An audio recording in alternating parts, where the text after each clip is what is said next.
Hello friends, आज के इस वीडियो में हम डिस्कस करेंगे एसएससी जीडी के बारे में। और एसएससी जीडी की वैकेंसी 24 नवंबर को रिलीज हुई है। सबको मैसेज मिल चुका होगा, बट फिर भी कुछ ऐसे पॉइंट्स हैं जो डिस्कस करने लायक हैं। बहुत सा एज वगैरह सबको पता है, ठीक है ना, कि कब करनी है, कैसे करनी है, लास्ट डेट पता है, स्टार्टिंग डेट पता है, ठीक है, और बाकी क्वालिफिकेशन वगैरह। बट इसके अलावा और भी बहुत सारी चीज़ें हैं जो आपको फॉर्म भरने से पहले जानना चाहिए। तो आओ उनको जान लेते हैं एक बार। वीडियो को लास्ट तक देखिएगा, इसके अंदर बहुत इंपॉर्टेंट पॉइंट्स डिस्कस किए गए हैं।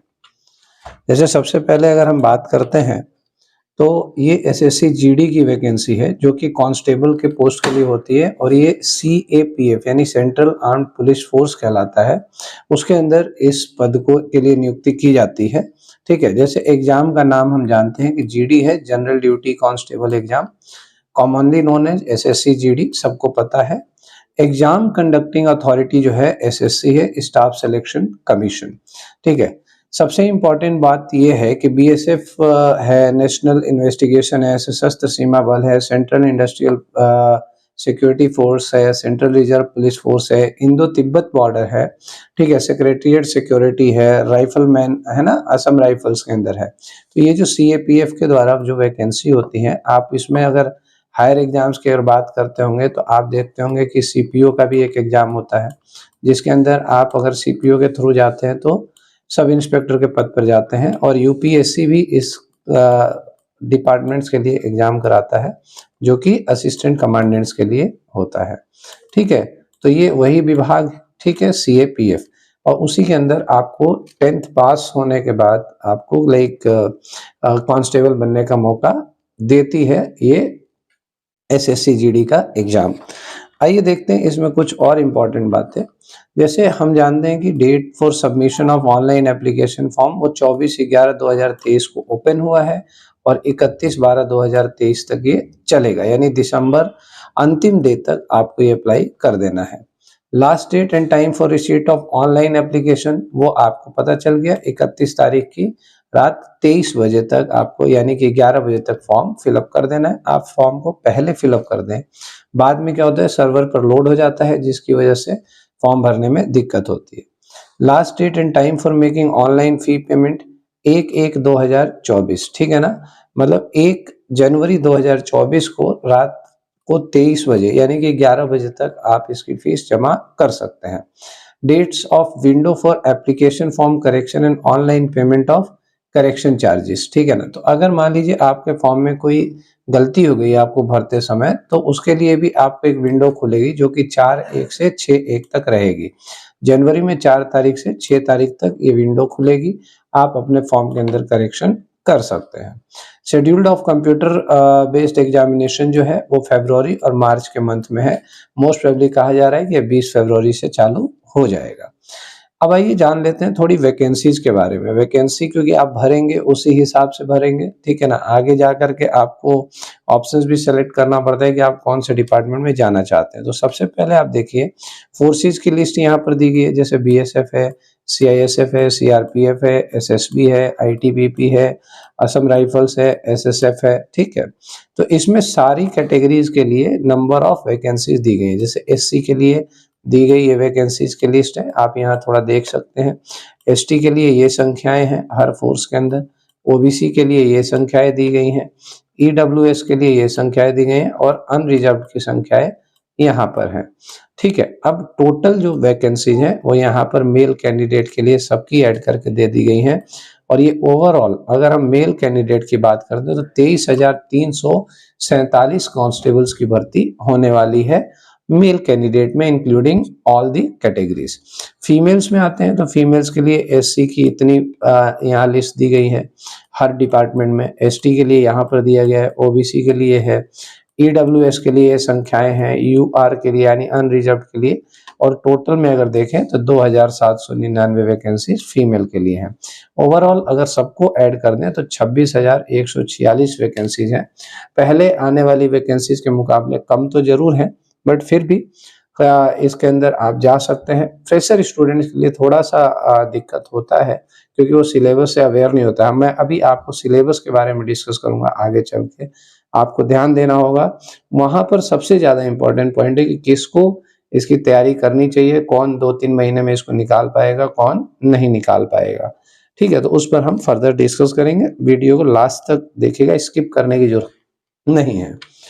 यहाँ पर आइए, एज लिमिट की अगर हम बात करते हैं तो एज लिमिट जो है वो 23 तक है, मैक्सिमम 18 से 23 साल, जो 18 साल पूरा कर चुके हैं और 23 साल तक की एज, यानी कि एज ऑन 1/1/2024, यानी कि 2024 तक 1/1/2024 तक आप 18 साल मिनिमम हो जाने चाहिए। ठीक है, candidate should not have been born earlier 2/1/2001, मतलब जिसका जन्म 2/1/2001 से पहले हुआ है वो इसको अप्लाई नहीं कर सकते, इसके बाद वाले ही इसको अप्लाई करेंगे। And later on 1/1/2006 in normal course. ठीक है, तो ये थोड़ा सा आप देख लीजिएगा। परमिसिबल रिलैक्सेशन, यहाँ पर आप देखिए किसको कितना रिलैक्सेशन मिलता है। अनरिजर्व्ड के लिए कोई रिलैक्सेशन होता नहीं है। SC ST के लिए 5 साल की छूट है, यानी कि 23 साल क्रॉस करके ऊपर जाने वाले यानी 28 साल तक के कैंडिडेट जो है वो SC ST वाले अप्लाई कर सकते हैं। OBC जो है वो 3 साल का रिलैक्सेशन मिलता है, यानी कि 23 और 3 26 साल तक जिसकी भी उम्र है वो इसको अप्लाई कर सकते हैं। एक्स सर्विसमैन की अगर आप बात करते हैं तो 3 साल after deduction of the military service rendered from the actual age age on the date of reckoning. ठीक है, तो ये एक्स सर्विसमैन वाले जानते हैं उसको कैसे अप्लाई करना है। Children and dependent of victims killed, थोड़ा सा ये भी देख लीजिएगा। ठीक है, children and dependent of victims killed in 1984 riots और communal रियोट्स 2002 in Gujarat unreserved EWS। ठीक है, इनको भी 5 साल की छूट मिलती है उन बच्चों को। ठीक है ना, जो बच्चे यहाँ से बिलोंग करते हैं। फिर children and dependent of victims killed in the 1984 riots और कम्युनल रियोट्स 2002 गुजरात में, उनको 8 साल के, उनके बच्चों को 8 साल की छूट मिलती है। यहाँ पर आइए, children and dependent of victims, ठीक है, इनको 10 साल की छूट मिलती है, मतलब जिसके पेरेंट्स किसी लाइक युद्ध में शहीद हो गए हैं उनको ये रिलैक्सेशन दी जाती है। और वो भी किस में, जो 1984 रियोट्स और communal riots of 2002 in Gujarat SC ST candidates के लिए 10 साल के लिए ये होती है छूट। तो इस छूट को आप देख सकते हैं। एक छूट और इम्पोर्टेंट आएगी, अभी आपको मैं बताता हूं कैसे। सबसे पहले जान लेते हैं एजुकेशनल क्वालिफिकेशन क्या है। 1/1/2024 तक बच्चा 10th पास हो जाना चाहिए। तो 10th पास पर ये एक बहुत ही अच्छी जॉब है, स्टूडेंट इसको कर सकता है और अच्छी रेपुटेशन के साथ ठीक ठाक जॉब मिल जाती है 10th क्वालिफाइड स्टूडेंट्स के लिए एक सरकारी नौकरी। ठीक है, candidates who have not acquired the essential education as on the stipulated date will not be eligible and need not apply. तो जो इस तारीख तक 10वीं पास नहीं करते हैं उनको अप्लाई करने की जरूरत नहीं है। अब देखिए यहाँ पर जो इम्पोर्टेंट बात है, incentive to NCC certificate holder, बहुत जगह इस बात की चर्चा नहीं की जाती है, लोग नहीं बताते हैं। जो NCC कैडेट्स हैं उनके लिए कुछ स्पेशल छूट है। The incentive to NCC certificate holders will be granted at the following scales. अब देखिए ये सीधा सीधा किस पर है, ये मार्क्स पर है। इनको जिसके पास NCC का सर्टिफिकेट है उनको मार्क्स में छूट मिलेगी। जैसे जिस कैंडिडेट के पास C सर्टिफिकेट है उसको 5% of the maximum marks of the examination, maximum marks जो है एग्जाम का उसमें उसका 5% का रिलैक्सेशन मिल जाता है। ठीक है ना, मतलब उसको वो फायदा मिल जाता है, वो मार्क्स उसको एडिशनल मिलते हैं उसको। बी जो सर्टिफिकेट है, बी सर्टिफिकेट, उसको 3% का छूट मिलता है, मतलब एडिशनल बेनिफिट मिल जाता है मार्क्स में। और ए सर्टिफिकेट वाले को 2% का लाइक इंसेंटिव दिया जाता है। The benefit of incentive bonus marks will only be provided to a candidate who has opted for bonus marks. ठीक है ना, तो उसके लिए ये क्राइटेरिया होना जरूरी है, ये सर्टिफिकेट NCC का होना जरूरी है। आइए आगे देखते हैं इसको अप्लाई करने का तरीका क्या है। तो अप्लाई, बच्चे पहले से अप्लाई कर रहे हैं जो फ्रेशर हैं उन्हीं को जानने की जरूरत है कि ssc.nic.in पर जा करके सबसे पहले आपको रजिस्ट्रेशन करना है और वहां से पूरे फॉर्म की फॉर्मेलिटीज पूरी करनी है। ठीक है, जिसने पहले अपना रजिस्ट्रेशन किया हुआ है वो उसी रजिस्ट्रेशन पर अपने फॉर्म को भरे। ठीक है, क्या जो अनरिजर्व कैंडिडेट्स हैं उनके लिए 100 रुपए की फीस रखी गई है यहाँ पे, बाकी किसी के लिए कोई फीस नहीं रखी गई है। वुमेन कैंडिडेट्स के लिए कोई फीस नहीं है, SC ST के लिए कोई फीस नहीं है। ठीक है, एक्स सर्विसमैन के लिए फीस नहीं है। तो सिर्फ अनरिजर्व कैंडिडेट्स जो हैं उनको 100 रुपए की फीस यहाँ पर देना अनिवार्य है। ठीक है, विंडोज फॉर एप्लीकेशन आपको 4/1/2024 से 6 1/2024 तक जब आप फॉर्म भर देंगे, कोई एरर होता है तो आप इस डेट के बीच में उसको करेक्ट कर सकते हैं। चलिए अब थोड़ा एग्जाम की स्कीम के बारे में जान लेते हैं, जो सबसे इम्पोर्टेंट पॉइंट है। ठीक है, हर बच्चे को गलतफहमी नहीं होनी चाहिए कि मैं दे रहा हूँ और मेरी नौकरी लगने वाली है, तो थोड़ा सा इस चीज को आप क्लियर कर लें। इस बार लगेगी या अगली बार लगेगी, वो आपको प्लान करना है। तो सबसे पहले तो ये एक कंप्यूटर बेस्ड एग्जाम होगा, जिसके अंदर 4 सेक्शंस होंगे। एक होगा general intelligence and reasoning, general knowledge and general awareness, दूसरा पार्ट आएगा आपका। ठीक है, तीसरा पार्ट मैथमेटिक्स का होगा। यहाँ से थोड़ा सा ये मैं डिवाइड कर देता हूँ, ये रहा। ठीक है, और उसके बाद आपका पार्ट डी होगा इंग्लिश और हिंदी, यानी कि कोई एक ऑप्शन आप ले सकते हैं। जो हिंदी मीडियम के बच्चे हैं वो हिंदी प्रीफर करते हैं, जो इंग्लिश वाले हैं वो इंग्लिश प्रीफर करते हैं। 20-20 क्वेश्चन आएंगे इसमें। मैक्सिमम मार्क्स जो होगा वो 40 होगा एक सेक्शन का। ठीक है, तो एक क्वेश्चन इसका मतलब आपका कितने का हो गया, 2 नंबर का हो गया। तो 20 का 40, ठीक, 20 का 40 यानी टोटल जो होंगे कितने हो गए, 20, 40, 60, 80। ठीक है ना, तो 80 आपके टोटल क्वेश्चंस हो गए और कितने मार्क्स हो गए, 160 मार्क्स हो गए। ठीक है ना, और ये इसको करने के लिए आपको मात्र 60 मिनट यानी कि 1 घंटे के अंदर 80 क्वेश्चन आपको करने हैं। ठीक, एक क्वेश्चन गलत होने पे 0.25 का आपका कटेगा। ठीक है, there will be a negative marking marks for each wrong answer. ठीक, तो ये आप थोड़ा सा ध्यान रखिएगा। आगे बढ़ते हैं। अब यहाँ पर देख लेते हैं सिलेबस, जो मैंने बोला कि सबसे इंपॉर्टेंट पार्ट है। इसको गलतफहमी में लेकर के आप ना चलें। ठीक है, बहुत सारे बच्चे गलतफहमियों में रहते हैं कि क्या है, कुछ नहीं है, रीजनिंग है, इंग्लिश है, मैथ्स है, जीएस है। ठीक, थोड़ा सा आप इस चीज को समझें। देखिए, जनरल इंटेलिजेंस एंड रीजनिंग, अब यहाँ पर आपको सिर्फ टॉपिक दिया गया है। Analytical aptitude and ability to observe and distinguish patterns will be tested through questions principally non verbal type. अब नॉन वर्बल टाइप में बहुत सारे चैप्टर्स आते हैं, उसके लिए मैं आपको आगे अलग से एक वीडियो बना दूंगा, आप उसको देखिएगा कि नॉन वर्बल और वर्बल में क्या अंतर है। लेकिन यहाँ पर आप देखिए, दिस कंपोनेंट में include question on analogies, similarities and differences. ठीक है, तो अब यहाँ पर आपको समझने की बात है कि सिलेबस तो एसएससी ने बस इतना लिख के दे दिया, लेकिन क्या इतना ही है, 4 क्वेश्चन आएंगे या 4 तरह के क्वेश्चन आएंगे, नहीं।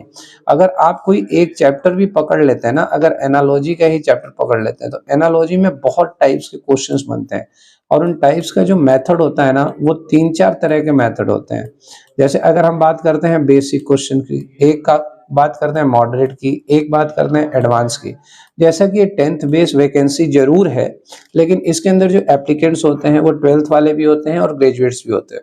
तो एसएससी ये जानती है कि जब हमें कम सैलरी में हमें ज्यादा पढ़ा लिखा स्टूडेंट मिल सकता है, तो वो आजकल एग्जाम के लेवल को थोड़ा सा बढ़ा दे रही है। तो बिल्कुल इससे आप कंफ्यूज ना रहें, तैयारी आपको सारे लेवल की करनी पड़ेगी, अवेयरनेस आपको सारे लेवल की होनी चाहिए, लेकिन सबसे बड़ी बात है कि आपको मॉक जो लगाना होना चाहिए वो आपको एसएससी जीडी का ज्यादा से ज्यादा लगाना चाहिए। उसमें क्या होगा, आपको कंफर्म हो जाए। देखिए, यहाँ पर एक बात समझिए, अगर आपको एक बुक भी खरीद कर लाते हैं ना एसएससी जीडी का, आप लोग इस बात को नहीं जानते, बहुत सारे बच्चे इस बात को नहीं जानते, लेकिन उस बुक के अंदर जो कंटेंट होता है वो सारे लेवल का दिया होता है। विश्वास नहीं है तो आप एक बार चेक करके देखिएगा, अपने मॉक के पेपर को या लास्ट ईयर के पेपर से मैच करके देखिएगा। खैर, इतना आपके पास टाइम नहीं है कि आप मैच करें, अगले 70-80 दिन के अंदर आपको एग्जाम देना है, बट फिर भी इस बात को आपको करना चाहिए। एनालाइज करेंगे तभी आपको सारी चीजें पता होगी, अदरवाइज टाइम वेस्ट होगा। जनरल नॉलेज के अंदर आप देखिए, questions in this component will be aimed as testing and candidates general awareness. पूरा पढ़ रहा हूं मैं, हिस्ट्री, पॉलिटिक्स, ज्योग्राफी ऐसे ही बता सकता हूं, बट ये पूरा का पूरा नोटिफिकेशन एसएससी का है। मैं थोड़ा सा ये आपकी गलतफहमियां दूर करना चाहता हूं।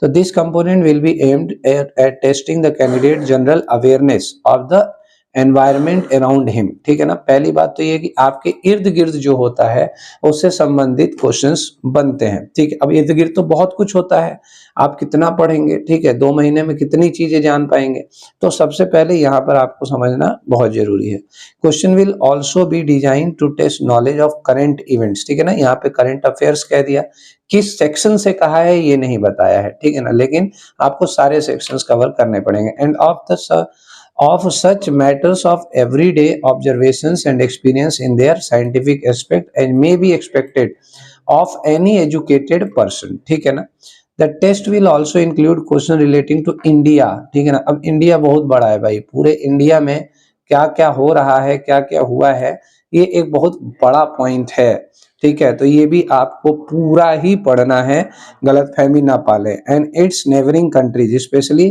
पर्टेनिंग, अब उसके आसपास के जो भी कंट्रीज है उनको, जैसे स्पोर्ट्स से भी क्वेश्चन आएंगे, हिस्ट्री, हिस्ट्री आप खुद समझिए कि आपके पास एंशिएंट है, मिडिवल है, मॉडर्न है, गांधी युग है, ठीक है।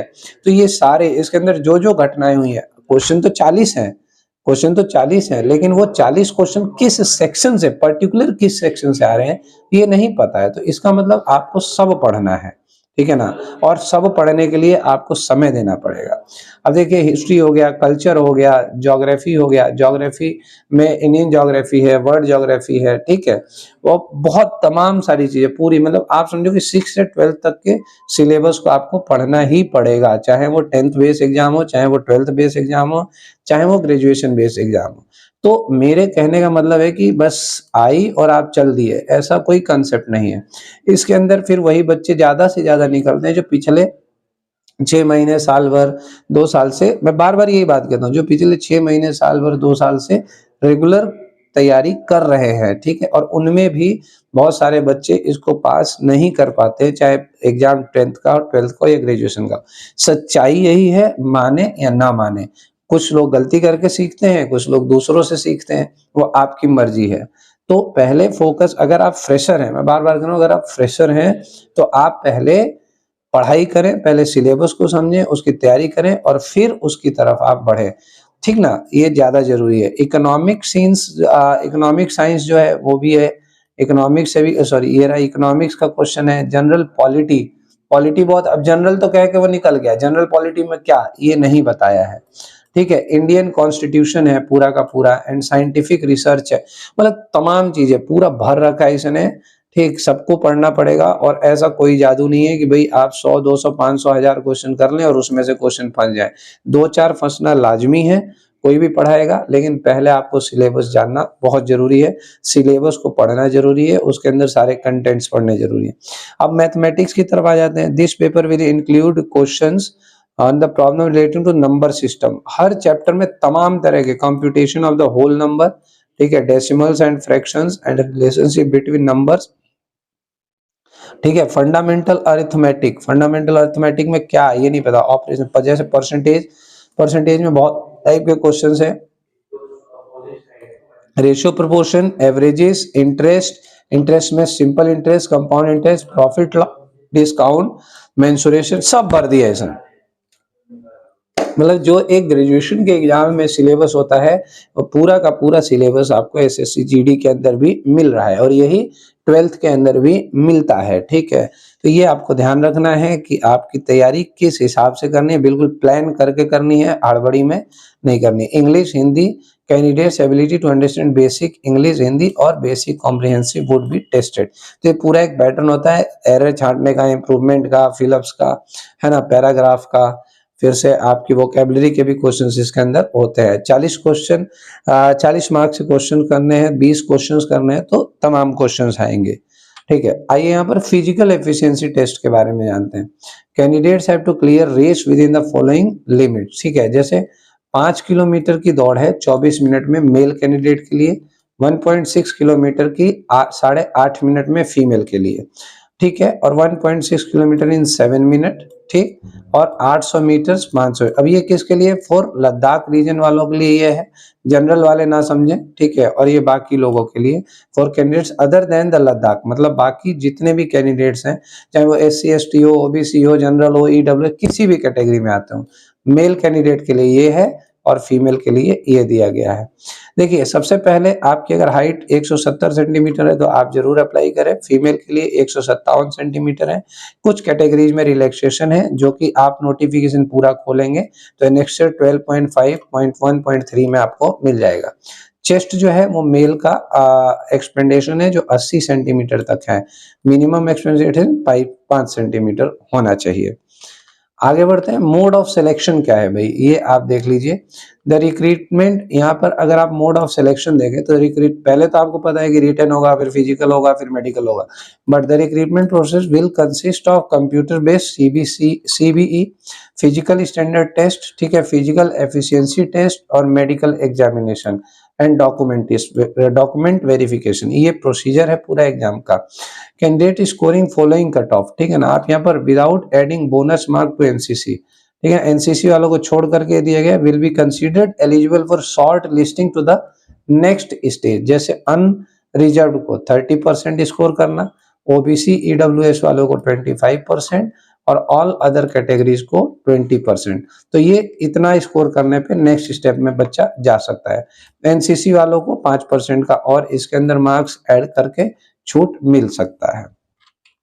Next, candidate have to give preference for following CAPF. ये इंपॉर्टेंट है, बहुत ही इंपॉर्टेंट पॉइंट है ये, आप इसको समझें, ठीक है। सबसे पहले क्या होता है कि आप जब प्रेफरेंस भरते हैं किसी भी सेक्शन में जाने के लिए, यानी किसी भी डिपार्टमेंट में जाने के लिए, तो वो इस तरीके का प्रेफरेंस होता है। जैसे पहला प्रेफरेंस आपको जो भी भरना है, तो वहां पर बीएसएफ जो है, बीएसएफ का कोड ए है, सीआईएसएफ का कोड बी है, सीआरपीएफ का सी कोड है, ठीक है, एसएसबी का डी कोड है, आईटीबीपी का ई कोड है, असम राइफल्स का एफ कोड है, ठीक है, और एसएसएफ का एच कोड है।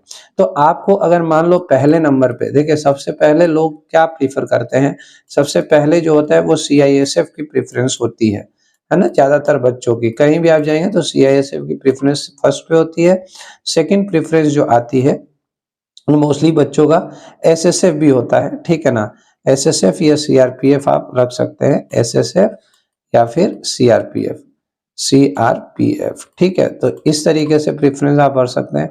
फिर उसके बाद अगर आपका स्कोर नीचे की ओर आता है तो आपका बीएसएफ हो सकता है, ठीक है ना, फिर बीएसएफ हो सकता है, फिर उसके बाद सशस्त्र सीमा बल हो सकता है, एसएसबी हो सकता है। तो ये आपकी प्रायोरिटी है, बट लेकिन जो मोस्टली प्रायोरिटीज प्रीफर की जाती हैं वो इसी तरीके से की जाती हैं। फिर आपके पास असम राइफल्स हो जाता है, फिर उसके बाद आईटीबीपी हो जाता है, ठीक है। तो ये प्रेफरेंस मोस्टली बच्चे प्रीफर करते हैं, आप भी प्रीफर करें, चाहे वो हायर एग्जाम्स के अंदर प्रेफरेंस भरी जाए या लोअर एग्जाम्स में प्रेफरेंस यही होता है, ठीक है। तो ये प्रेफरेंस बहुत इंपॉर्टेंट है, आपको भरने से पहले जानना चाहिए, ठीक है दोस्तों। तो ये पूरा का पूरा एसएससी जीडी का ब्यौरा था, उम्मीद करता हूँ आपको ठीक लगा होगा, ठीक है। और अगर आपको हमारी क्लासेस, कोई बच्चा बाहर है या लोकल हमारे रीजन में है, इस गाजियाबाद के रीजन में, तो ऑफलाइन भी प्रीफर करिए क्लास, और या फिर ऑनलाइन के लिए आप फेस टू फेस, मतलब ऑनलाइन में ऐसा नहीं कि किसी ऐप पे जाना है, आपको वहां पर पढ़ना है, फिर आपको डाउट्स के लिए व्हाट्सएप ग्रुप्स वगैरह, ऐसा कुछ नहीं है। आप बिल्कुल फेस टू फेस क्लास कर सकते हैं, बीच में आप चाहें तो क्वेश्चंस पूछ भी सकते हैं। तो हमारे पास दो तरह के बैचेस प्लान है कि एक तो पूरा सिलेबस हो सकता है कि पूरा सिलेबस पढ़िए, और दूसरा हम मॉडल पेपर्स के आधार पर भी क्लासेस चलाते हैं कि भाई इस तरह के क्वेश्चंस पीछे आए हुए हैं, आप इन क्वेश्चंस को सीख लें। तो ये जो मॉडल पेपर कंसेप्ट होता है ना, ये उन बच्चों के लिए होता है जो पहले तैयारी कर चुके हैं। जैसे दिल्ली पुलिस का एग्जाम हुआ था अभी पीछे, तो बच्चों ने तैयारी की होगी, लेकिन दिल्ली पुलिस का एग्जाम उनका अच्छा नहीं हुआ होगा, कई बच्चों का, जरूरी नहीं है कि सबका अच्छा हो। तो जिसका नहीं अच्छा हुआ होगा वो मॉडल पेपर की प्रैक्टिस के द्वारा अपनी पढ़ाई कर सकते हैं, तो वो क्लास हमारी अलग है। और जो फ्रेशर बच्चे हैं वो पूरे सिलेबस को पढ़ सकते हैं। हमारे पास पर्टिकुलर एसएसबी के लिए भी एसएससी जीडी के लिए भी क्लास है, आप उसको कर सकते हैं, 3 महीने का भी है और एक फुल क्लास भी आपको मिल सकती है। तो दिए हुए नंबर पे आप संपर्क कर लें, ठीक है, अगर आपको ऐसी आवश्यकता है तो। मिलते हैं आगे, तब तक के लिए धन्यवाद।